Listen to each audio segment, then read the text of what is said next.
कल जो बिहार में हुआ उसको देख के मेरे दिमाग में सबसे पहले उद्धव ठाकरे ही आए हैं। भले उनके हाथ से सरकार निकल गई, पर बिहार में बीजेपी के साथ भी कुछ ऐसा ही हुआ। तो चलिए पता लगाते हैं कि बीजेपी से चूक कहां हो गई। पर इससे पहले कि हम असली मुद्दे पे जाए, हमें जानना होगा बिहार के विधानसभा सीट्स और उनमें रहे पार्टीज के बारे में।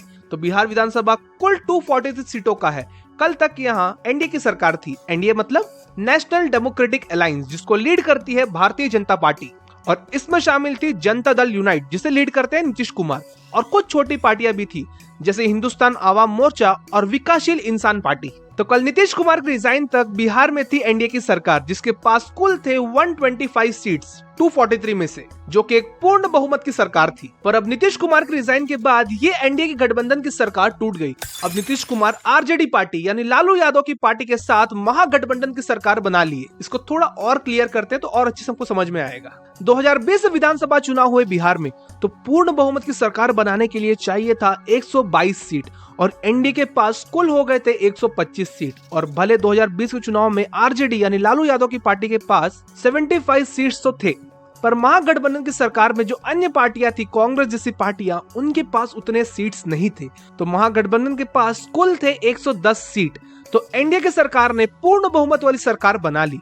और देखा जाए तो 2020 के इलेक्शन में बीजेपी के पास थे कुल 74 सीट्स और जेडीयू के नीतीश कुमार के पास थे 43 सीट्स और बचे दो पार्टियों के पास थे 4-4 सीट।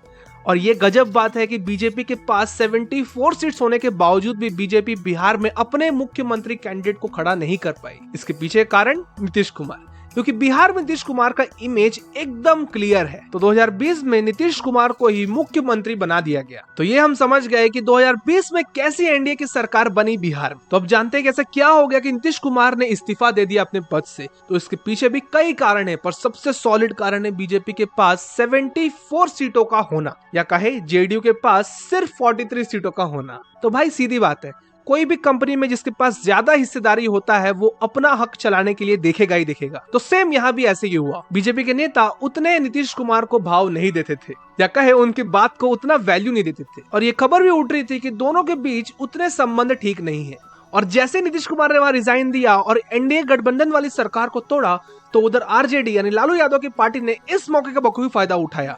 उन्होंने ये कहा कि जेडीयू हमारे साथ शामिल हो सकता है और हम किसी के साथ भी सरकार बनाने को तैयार हैं सिवाय बीजेपी के। तो बस आरजेडी के पास वैसे भी 75 सीट्स थे और जेडीयू के पास 43 सीट्स, और बाकी पार्टी जैसे कांग्रेस, कुल मिला के देखा जाए तो 164 सीटों के साथ पूर्ण बहुमत वाली महागठबंधन वाली सरकार बना लिए नीतीश कुमार और लालू यादव के बेटे तेजस्वी यादव ने।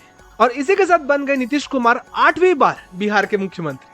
तो यहाँ कुछ लोग के दिमाग में एक डाउट आ सकता है कि 8वीं बार कोई कैसे मुख्यमंत्री बन गया। वेल, मैं कहूँ तो 2020 से लेकर अभी तक यानी 2022 तक एक ही बार नीतीश कुमार ने अपना पूरा कार्यकाल को सर्व किया, और ये था 2005 से लेकर 2010 तक, वो भी एनडीए की सरकार के साथ। और बाकी देखा जाए तो नीतीश कुमार कभी रहे 15 दिन के सीएम, कभी रहे 4 साल के सीएम।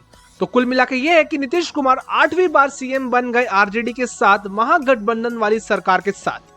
तो आई होप आपको पूरा सिनेरियो समझ में आ गया होगा। पर अभी भी आपको कोई डाउट हो तो नीचे कमेंट जरूर करना। तो वीडियो कैसे लगा दोस्तों? अगर अच्छा लगा तो लाइक और शेयर करना, और ऐसे वीडियोस के लिए मेरे चैनल को सब्सक्राइब करना ना भूलें। तो चलिए दोस्तों, फिर मिलते हैं अगले वीडियो में। जय हिंद।